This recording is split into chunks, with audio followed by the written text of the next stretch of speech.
If you've ever grown tired of living on dry land, breathing oxygen, and paying property taxes, have I got the solution for you. If you go back a few million years, you'll find that everybody used to live underwater. It may seem scary at first because change is frightening, isn't it? Yeah, I know. Remember when Wendy's changed their logo? I do. I didn't leave my house for weeks. But there are so many benefits to it that it's almost impossible to count them all.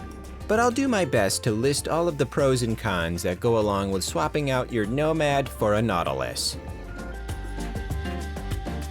In No Man's Sky, we spend the majority of our time in space and on the ground, and very little effort is made to beautify the water. It's a truly underappreciated region. Now, some planets don't even have water, but that's still no excuse. I'm so thirsty. There are so many different plants and animals to see and acquire. It's like a bonus level that's been sitting right under your nose the whole time. It just smelled a little fishy, that's all. When you make a base underwater, it's like staying indoors on a rainy day, but all the time. It's the best way to finally make use of the Nautilus, which is a really neat vehicle that comes with 2 cup holders. Once you start construction, you'll find it's a completely different way of looking at base building. Much like protecting yourself from toxic environments such as Reddit, building underwater necessitates a proper enclosure that puts a healthy barrier between yourself and the outside world. Just like how I deal with social situations by always wearing an oversized shower curtain.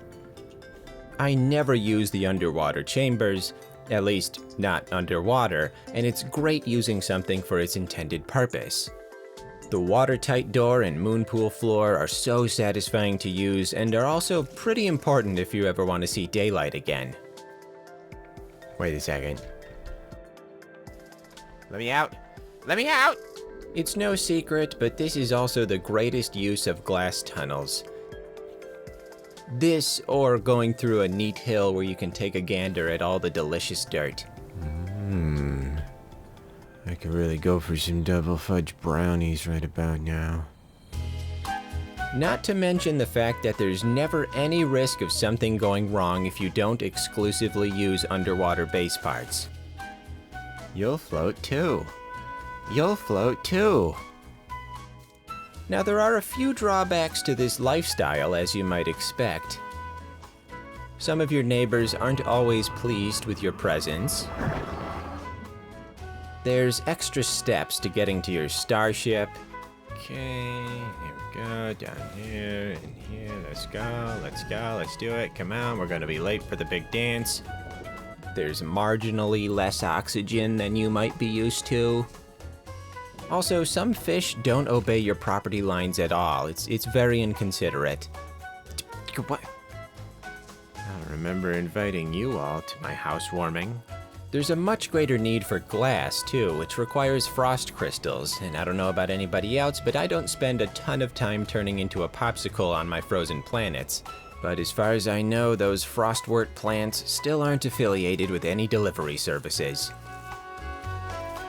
You also can just refine silica powder, but I like having something to complain about. You'll also need a good amount of silver for certain base parts, but that's fine because pew pew, you know? Variety has always been a sticking point with Yes Woman's Ground, but living underwater provides a simple way to get a different perspective and experience you can't get anywhere else. Unless you have a very large bathtub. A bonus of relying on the Nautilus is the deep-sea scanner that can find really special landmarks and ships for when you want an added challenge that will make your skin crawl. Yeah, this is fine.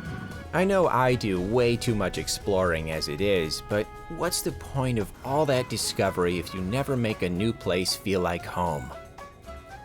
Limiting myself to the underwater universe is a fantastic way to focus on a small-scale project where I'm less likely to be overwhelmed by space travel and giant planets. Plus, I've always wanted to be a goldfish. Someone bring me some ground-up earthworms, I'm hungry.